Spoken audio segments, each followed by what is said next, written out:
It's Millsap in the morning on the 13th day of May. We're in the beautiful Ozark Fiber Studios in downtown Lebanon on a wonderful Wednesday. Great weather today. Sunny and high around 70. The wind's 5 to 10 miles per hour tonight. Clear.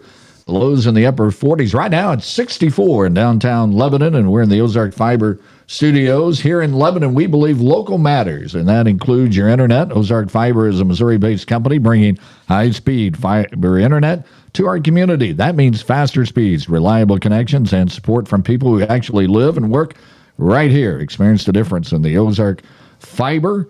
You can check your availability at ozarkfiber.com. Well, hey, look, the cops are in town. Hey, all right. Right here. This is National Police Week, and our guests are Lebanon's and Laclede County's top cops. Hey, all right. Sheriff Matt Frederick and Lebanon Police Chief Jerry Harrison.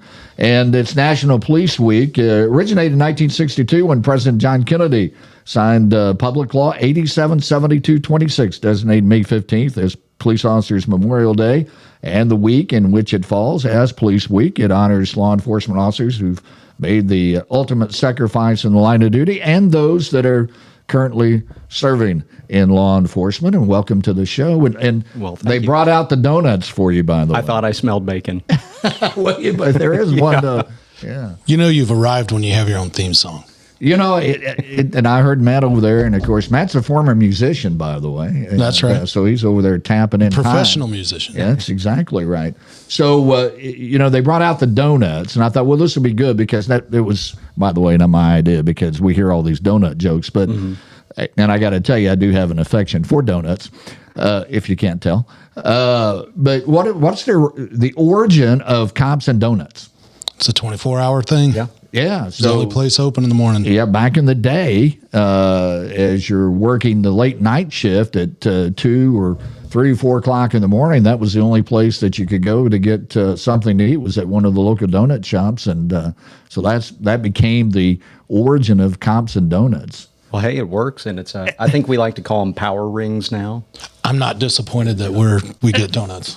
I'm not sad about that. And we may do some taste testing here a little bit and see what I can already tell you that I'm really going to like that one right there. It's got the bacon on it. So. Well, then I'll eyeball the neighbor to that. Okay, there you go. So I've got to do some news real quick before we get back and talk to you two. Hours after hearing 3 lawsuits challenging Missouri's congressional redistricting decisions, the state Supreme Court unanimously upheld the legislature's new voting boundaries. The High Court heard 3 lawsuits Tuesday that argued the 2025 congressional districts are not compact like the law requires. The other one attempt to suspend the new map pending voters' approval. Back in March, the Missouri Supreme Court upheld a lower court's ruling saying that the legislature had the authority to draw the map any way they decided. Missouri lawmakers have a major item crossed off their to-do list now. The state legislature has passed roughly a $50.7 billion state budget proposal for the new fiscal year that begins in July. The compromise between the House and the Senate includes $4.3 billion to fund K-12 public education, a $190 million shortfall in full funding, though. Another $60 million is designated to help public school students attend private school. Utility rates in Lebanon will increase in 2027. The Public Works Board approved a 4.5% increase last Wednesday. The average cost will be around $10. Higher labor costs drove the rate increase, according to city management. City of Osage Beach TIF Commission approved a redevelopment of a financing program of $650 million for redevelopment of the Outlet Mall. The project includes a Bass Pro Shop to be located at Osage Beach. It was a classic Stoutland Tigers Richland Bears game last night in Stoutland to wrap up the regular season. The Tigers were down 8-0 going into the bottom of the 6th inning. Junior Brody Millsap led off the 6th with a double. Riley Bench walked.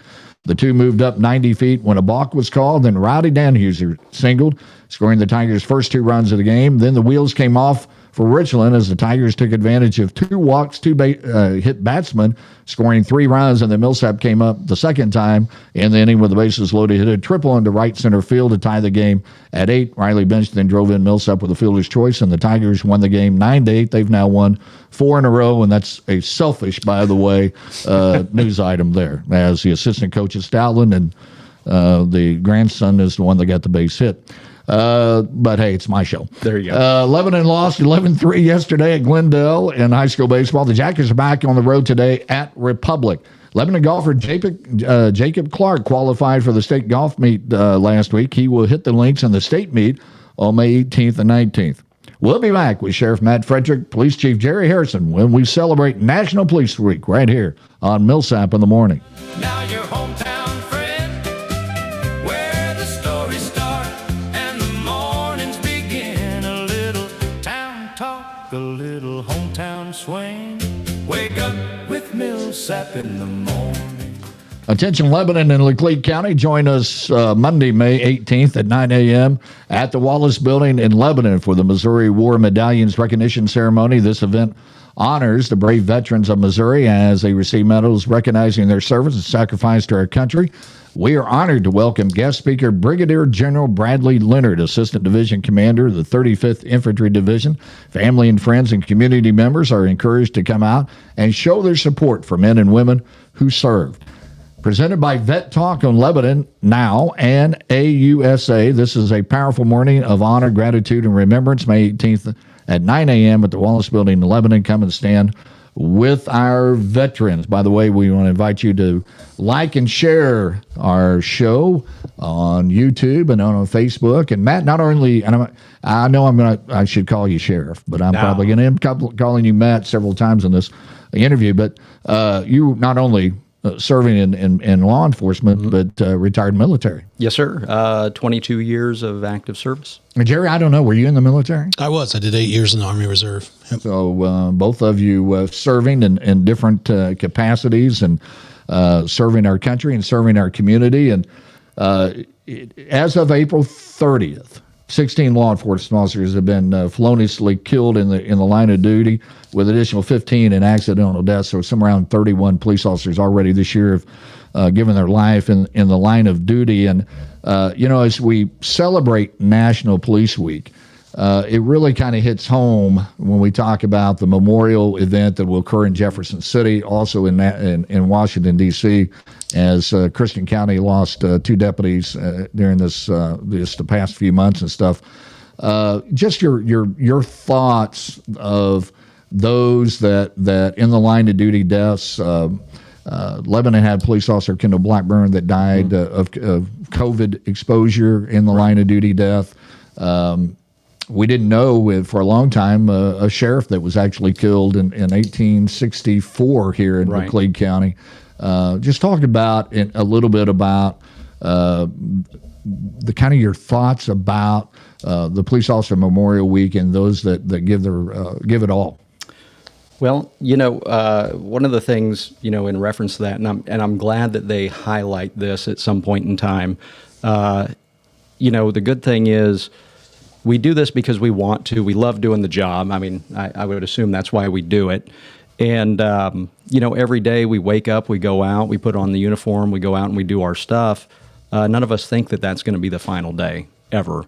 And, the difference is from back in our time in the military is you had that expectation when you're deployed that's going to happen. But on a daily basis, first responders are deployed, and we don't know. We don't know when that last day is going to happen.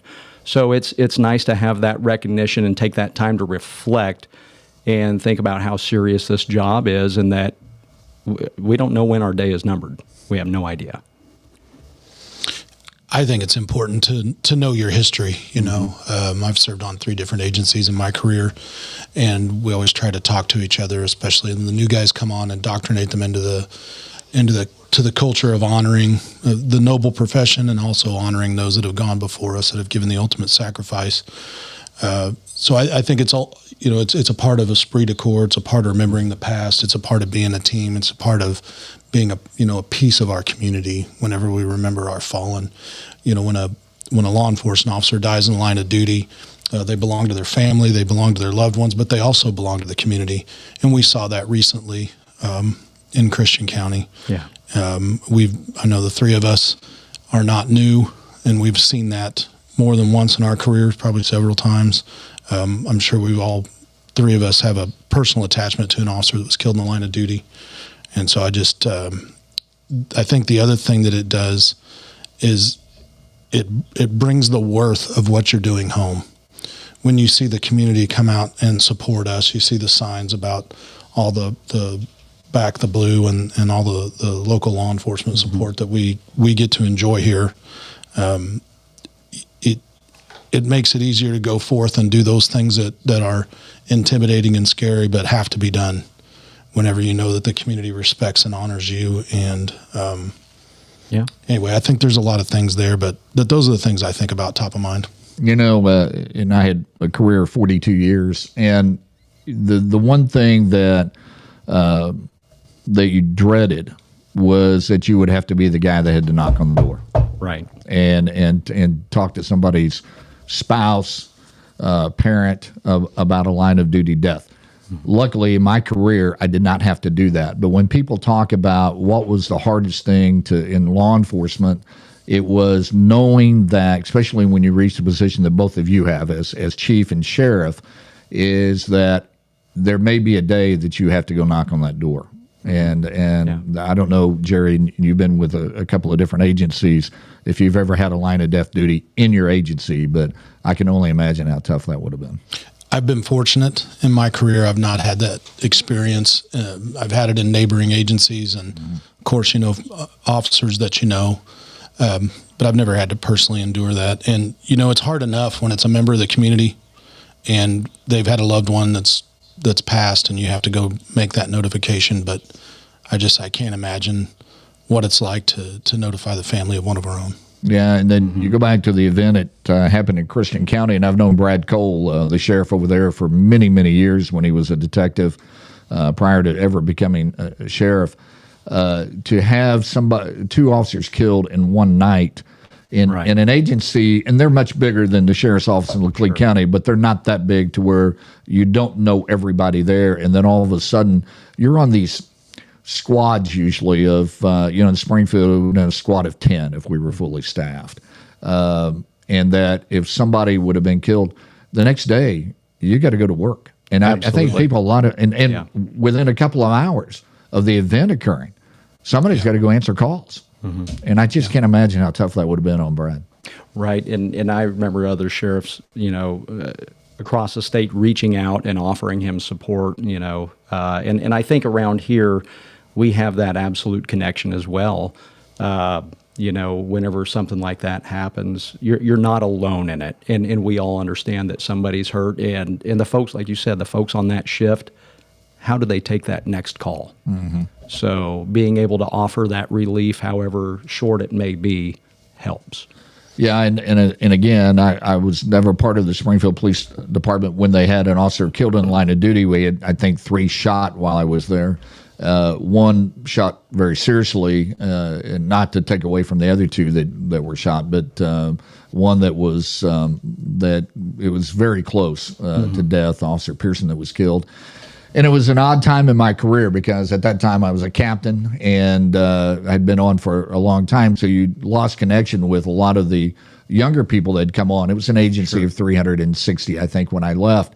So, but Pearson, when they called me to tell me that he had been shot in the head and it did not look good, I did have a connection with him in that his father-in-law was a retired Springfield police officer who'd been a sergeant when I first started, and then we were sergeants together. So there's that bond that you have even when you don't know them. And it's just like the deaths in Christian County. I didn't know either one of the deputies that were killed, but there's just a certain bond among the brotherhood and sisterhood of policing that you have a connection.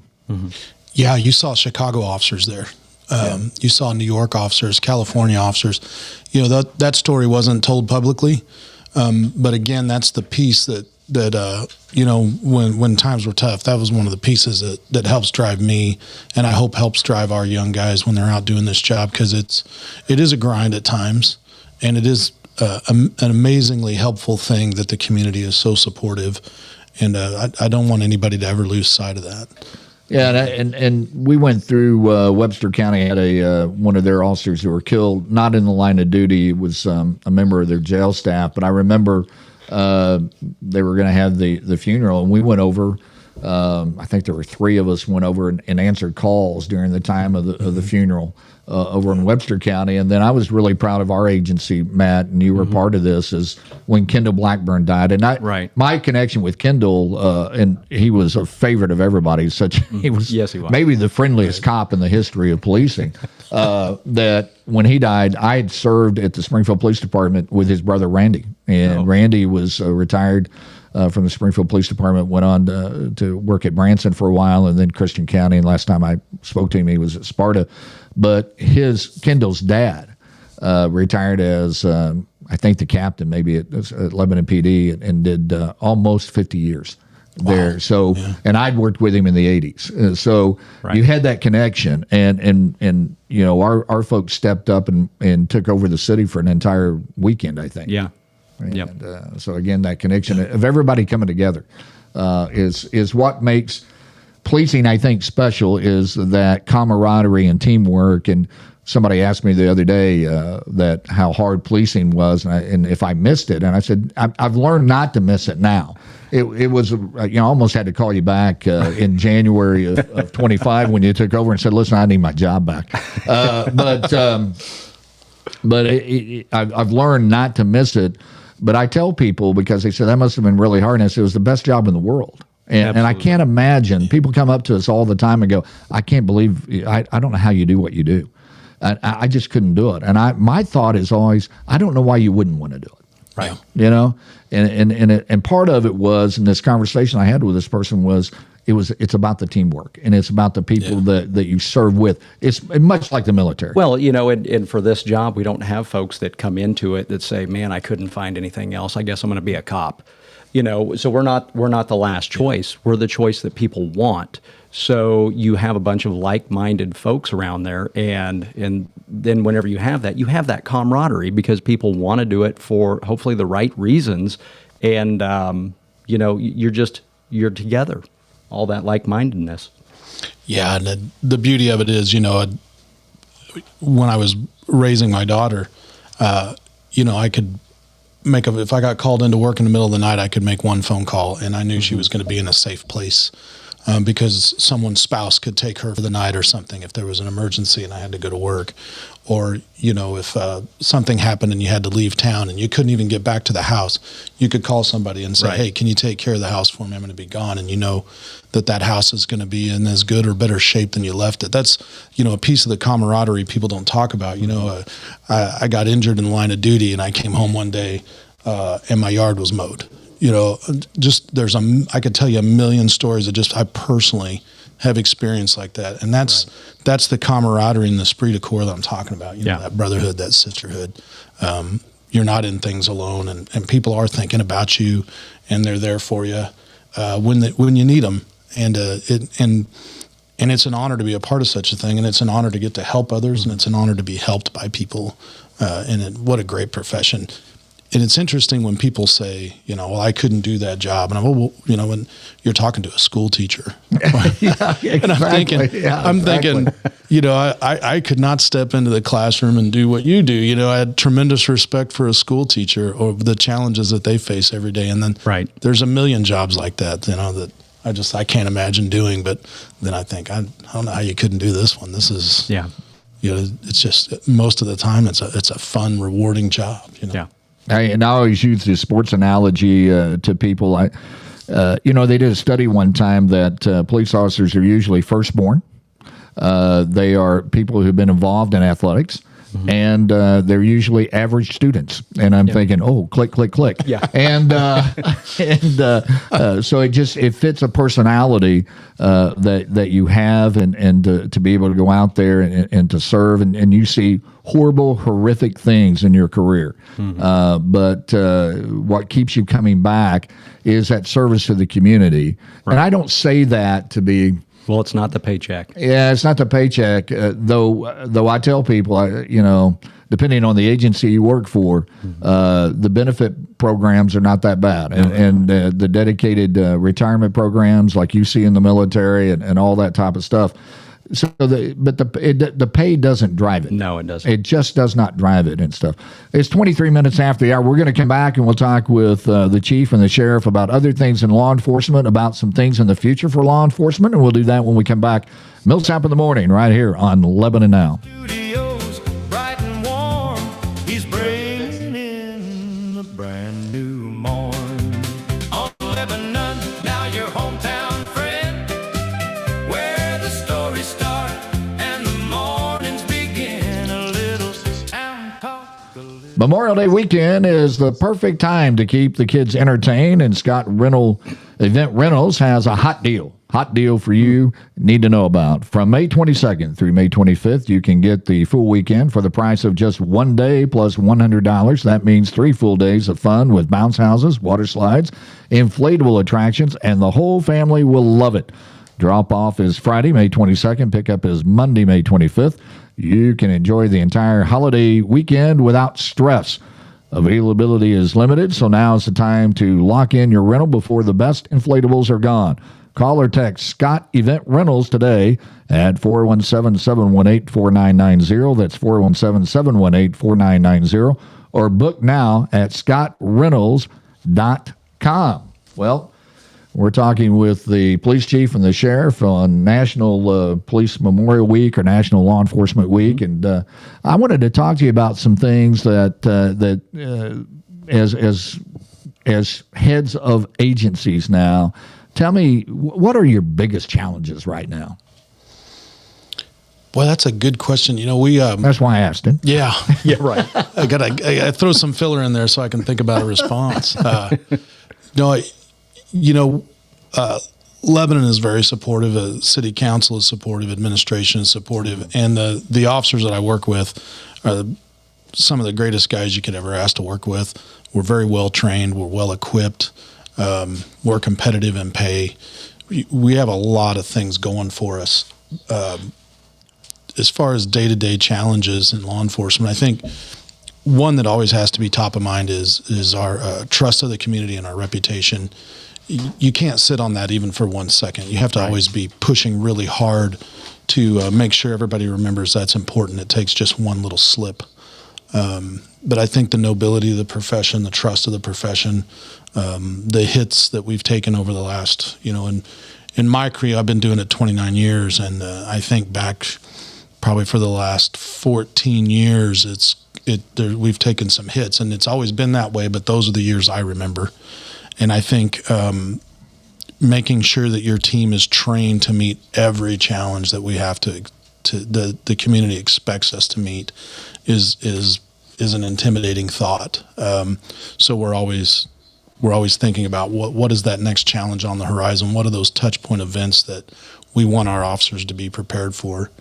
Because I think as a leader, I think that's the most important thing we do is equip and prepare our teams. I think those are if you have to equip your team well, you have to prepare your team well as best you can. Yeah, and and you notice this, the challenge is just trying to find the right people to do this. We have hiring events and whatnot, and we talk to folks and we talk to students that are going through the academy, and we, at our office, we hire from within, through the jail, through the Pathway to the Badge program. And so we try to get the people that we believe are going to be the right folks for the job, and we train them, we groom them up to be what we want as a law enforcement officer. So a challenge is hiring those people because we don't have, I was reading some studies that showed that most young adults that are probably 30 and younger, they expect them to go through about 21 different jobs before they find that career. That's a lot of jobs to go through. And so in this line of work, we're typically looking at those younger folks, that are the average student, that are sports, this, that, and the other. And it's hard finding folks that fit the bill that are going to stay for a while. And we can, we try to be competitive with pay, but, youngsters nowadays, they look at what we're paying and they go, that's not worth it. I'd go to Taco Bell and work for 3 months and make more than what you would. And, that's something that we push through the commission. We need to be able to have this competitive pay.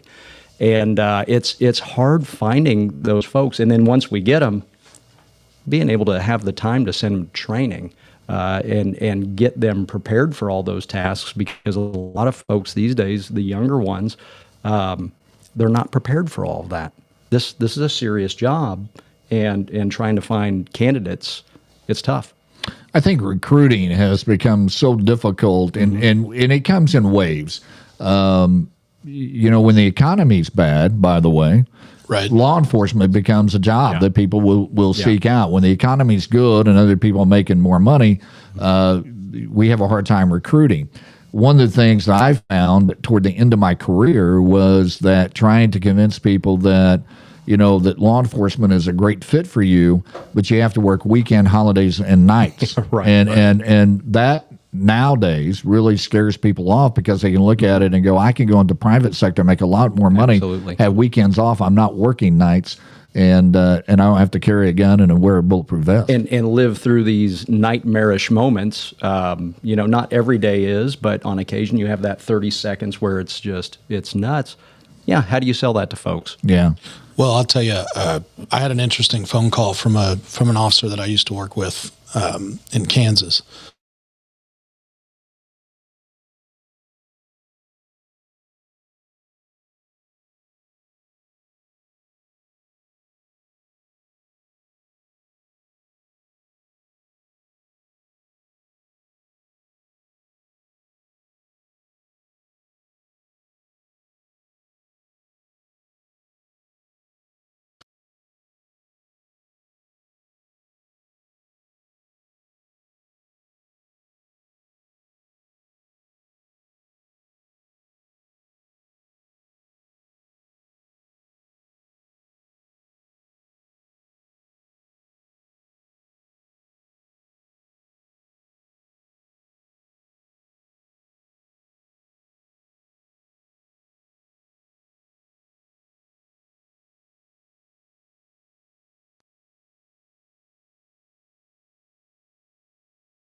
Downtown Lebanon starts to shake from Ozark Fiber Studios, bright and warm. He's bringing in the brand new morn. Hey, we are back after a little technical difficulty. And because of that, I'm going to come back to what we were talking about, but let me do this, and I got to cue the producer over there. I'm doing the live read now of Legacy Homes. Okay. That was my golf voice. Let's do both of them back to back. Oh, we're going to do two back to back. Watch this. Build your legacy right here in Lebanon with Legacy Homes, now building in Legacy Trails. Legacy Homes is offering new construction in one of the best connected locations in town with 134 lots, 10 home design options, pricing starting at just $295,000. This is your chance to build a home around your future. Located in the Lebanon School District and close to city amenities, Legacy Trails offers park access, walking trails, quick trips to the Lake of the Ozarks, and Bennett Springs. Every home is built with quality in mind, featuring zip systems seating, insulated garage doors, finished garage walls, LED lighting, luxury vinyl plank flooring, and custom soft close cabinet options. Legacy Homes has been building quality homes since 2003 with craftsmanship designed to last. Ready to reserve your lot and build your dream home? Contact Jeremy or Holly Goforth today at Legacy Homes at 417-718-2051 or contact Holly Goforth at 417-718-1962 and come home to Legacy. Hurt in a wreck? Facing charges. Denied disability. Call Deputy Mizell, Missouri Law. Years dedicated to justice and results with over 70 years of experience in personal injury, criminal defense, workers' compensation, and Social Security disability.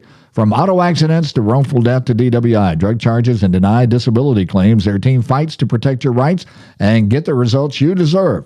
Offices in Lebanon and Camden fighting for clients across the Ozarks.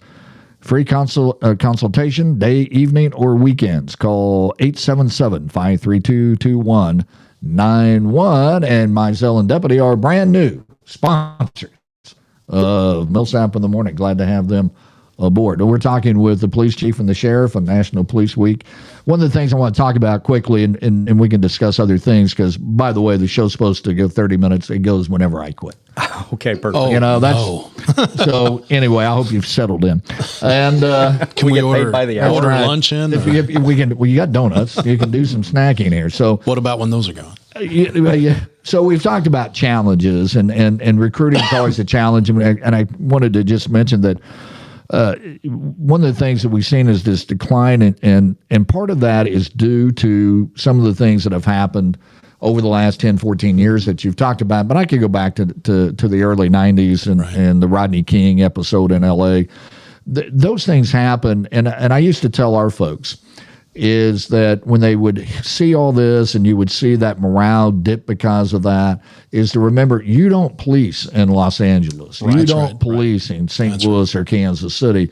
You police in Lebanon, Missouri, and this town couldn't be any more supportive Right. of law enforcement. That's right. Yeah. You know, and whenever we listen to, you know, some of the news and whatnot in reference to these big cases where we have these issues, you know, we look day to day here in Laclede County, Lebanon, Missouri, and the folks that are calling in and they have issues that we deal with, the vast majority of it's all positive. Now, the flip side is every phone call can go either way, you know, but we have these dealings with our public all the time, and everything is so good. And you're right. We're supportive. I've made mention, I was out in Conway and I was on a traffic stop in the middle of the night, dark 30, and I'm dealing with this vehicle, and another vehicle pulls up and it stops. So now this is another, in my mind, another threat that I might have to deal with while I'm dealing with this traffic stop. I get done with the traffic stop, everything's good, I let them go about their way. I go up and deal with this other car. I have no idea who's in it, and it's a citizen. They said, "Hey, I just saw you out here, and I just wanted to be out here to let you know, like, if something goes down, I'll help you out." Those are the people we have. Yeah. And so that's, you know, the beauty of this community is that they care and they understand based off of, you know, what leadership has done in the sheriff's office and the police department. We're here to help folks. And so we have that reciprocal relationship. Yeah, I think we stand on the shoulders of the guys that came before us, man. I know that Chief Arnold did an amazing job while he was here, built an incredible department, strengthened a relationship with the community that is second to none. And so I'm fortunate to get to come along behind him and try to carry the ball even a little bit farther if we can.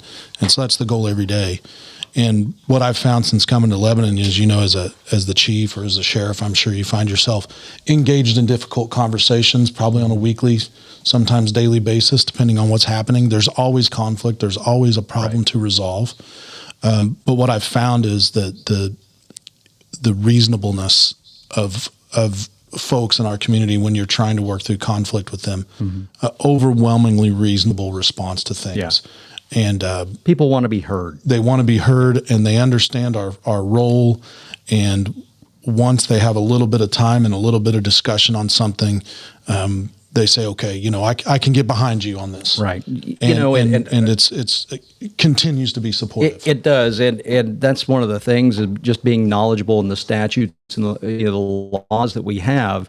Whenever we're able to, and whether it be the deputies or the officers, the newest ones out there, are able to convey, this is why we have to do something this particular way, and the outcome is not the way that you wanted based on statute. This is this is all that we can do. When they realize that, they realize it's not us against them. Right. That's a situation that they need to take up to their legislature. Yeah, you know, back in the day when I was coming up, they'd call it dust them off. You've probably heard that term, you know, and you have an unfortunate situation, it doesn't go well, you have an ugly moment, you take the enforcement action, you get through it. Now you have an upset person, and but the good officer, the quality officer, the officer that's in it for the right reasons is going to have enough humility to sit down with that individual and what we used to call dust them off, and just explain the situation to him, talk to him with respect. And most of the time, not always, but most of the time, particularly in our community, when we have those moments, if we take a little bit of time to explain what we've done and why, it's not a personal situation anymore. Sure.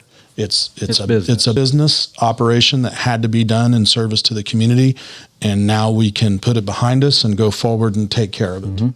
Yep. And one thing I want to mention too, and we talked about this community, and we said that, you know, I would tell them you're not policing in LA, or you're not in Minneapolis, or you're not in Kansas City or St. Louis. But I will tell you this. A couple of quick stories. As you know, my son is a state trooper. He was at Ferguson, deployed there. And I remember him calling me from an intersection after the major riot. He said it looked like a war zone here. But he was approached by 3 elderly black gentlemen who came up to him and said, "We want you to know that we're with you." Right. So what you see in the news media That's right. is not indicative of what the total community feels about their law enforcement. And I'm not saying, I've read the DOJ report on Ferguson PD, and they had some major issues there. But I've also read the St. Louis County criminal investigation that was conducted on the Michael Brown shooting, and that was a righteous shooting. That was a professional investigation that was completed there. So when you see that, that's not the whole community. And I can remember talking in a leadership class that I was teaching. There was a St. Louis County police officer there. And I told him, I said, every time some major issue happens in our community or in these other communities, our community rallies around us to the point that people are knocking on the door, bringing us sandwiches and food to say, hey, listen, we support you. And he looked at me and said, what you don't know is they do the same thing where I work. Yeah. Really. The news media doesn't report that. Yeah. Right. And so the support of law enforcement is great here in Laclede County, but it's pretty great nationwide. You know, most police officers or most police agencies, well, there'll be 12. Let me. I'll cloak it in this manner. There'll be 12 million police contacts this year. Police will only use force in 1% of those contacts. Right. Yeah. So this idea that we're just out there in some wild rage just absolutely is not true. Are there outliers? Yes, but there are in every profession. Absolutely. And so that I just want to I'm going to ask you a tough question here in a minute, but I want Matt to tell the story quickly how we met. So we were I was in Drury Law Enforcement Academy, and you were teaching there. And, you were teaching your leadership class, and you wanted us to introduce ourselves. And you had told us some things about, people were asking questions. What's the difference between the sheriff's office, PD, that kind of thing? And you said, hey, I'm going to give you a gun, a badge, and a card, and you're going to go out and do what you're supposed to do. And I think one of the other things you said is we don't work accidents. And, Exactly. and I said, Come I to work for me. Yeah, I don't have to do that. So, we stood up, and I said, hey, I'm Matt Frederick. I live in Lebanon, Missouri, and I want to work for you. That was what I was getting to. I would go around the class and have them introduce themselves and tell me what you want to do when you get out of here. And Matt stands up and he goes, I'm Matt Frederick. I want to come to work for you. And then who knew that you would be the heir apparent to that? So I bring that up because I was in a leadership class teaching. And so I want to ask you this question. It's a tough question, I think. What's the biggest mistakes that police leaders make now?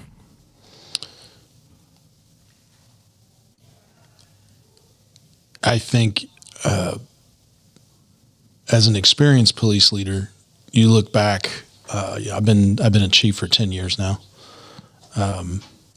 When you're a new chief, you have to focus on what's important because you get a lot of inappropriate pressure. And until you survive 2 or 3 tough occasions that are intimidating and threatening to your your future with an organization, until you weather a couple of those, you feel very lonely as you're going through them. You have to do what's right. There's no option. And so as you do what's right, sometimes you can feel very lonely. But after several years, you know that the moment will pass, and you know what the outcomes will be, and it gets your confidence in doing that right gets much stronger. And I think, I guess, not allowing inappropriate influences into the organization or into operations is that's the number one cause of corruption in law enforcement in the United States is we'll call it political interference, where self-important people try to interject themselves into operations. And until you get through a couple of those, they can be a lonely moment. Yeah. And, what I've learned thus far is, whenever we're complacent with what we have, and, you always have to push forward. You have to push forward through those instances where, you have those outside influences that are saying, hey, this is what we've got to do. And you say, well, I'm the sheriff for a reason. And my opinion matters. This is what I'm going to do, regardless of what you have. And not being complacent within that organization. And when you see things that need to change, you make that change. And it's hard because, like you said, there's a certain amount of loneliness up, in that position where you're going to make choices that affect people's lives, and but you have to do it for the right reasons, and things have to happen. Yeah. Tough job at the top, and people always ask me what is my most favorite position in law enforcement. I have a hard time picking it. Being sheriff was great, serving this community. I did it for 8 years, and that was probably maybe the highlight of my career. I enjoyed my time at Springfield PD, but if I had to go back and say the best time I ever had as a police officer was that first 2 or 3 years working the beat in Springfield, where you don't have to worry about anybody else. I don't have to worry about this guy doing what he's supposed to do and all that. I just had to go out and take care of business. That might have been the best time in law enforcement. But I love being a patrol sergeant, by the way, that first line supervisor, right, where you are in contact with your people all day long or all night long, and they look for you, those young people that you get. Right. They look for direction. They look for you as a role model. That may have been, I have a hard time picking, that may have been the best time of my policing career. Easily the best time of my career was being a sergeant. We just had celebrated a promotion. Kyle Clark was promoted to sergeant, and whenever we did the little ceremony, I told everybody there, you're now getting promoted to the funnest job in law enforcement. I think that first line leadership role is so important to the organization. I've always said you can have a bad chief and a good department, but you cannot have bad supervisors and a good department. They have to get it right. The sergeants have to get it right. They are the ones that drive everything in the organization for doing the right thing. And for me, that was the funnest job, because those guys know that you go out every day, you do the job with them, they see you working hard and doing the job with them, and they'll follow you anywhere. And they know how much you care about them, even when you got to have hard conversations with them if they make a poor choice. And I think that's the best part. When you're the chief, they don't get to see that side of you. They don't get to see that personal side of you every day. And so they don't know how much you care about them if you don't tell them. And you don't always get that opportunity. They don't know how impressed you are with their work if you don't tell them. They don't realize how much respect I have for them if I don't go out and tell them that. Right. But as a sergeant, they know all those things about you. You're right there with them. Yeah, you're right there with them. They know you personally, and it's just the most rewarding job. And those first line supervisors, they get to see the growth in people. And that's the amazing part. Whenever you can see somebody younger in the job and they're struggling with things and they're working through things, but then you see them it clicks. And they start figuring out, and you go, yep, I planted that seed. I made that happen. Yeah. It's pretty amazing to see that growth in folks. Yeah. Great show, guys. Hey, Hey, before you leave, you're going to have a donut. That's on Lebanon Now. And I want you to enjoy those. And I want to thank both of you for your service. Well, thank you for yours. Thank you for yours and your leadership. We will be back on next Wednesday at 9 o'clock with Millsap in the Morning right here on Lebanon Now. I invite you to join all of Lebanon Now's programming right here on Lebanon Now, on the app, and on YouTube. Until next week, I'm David Millsap. So long, everybody. Brand new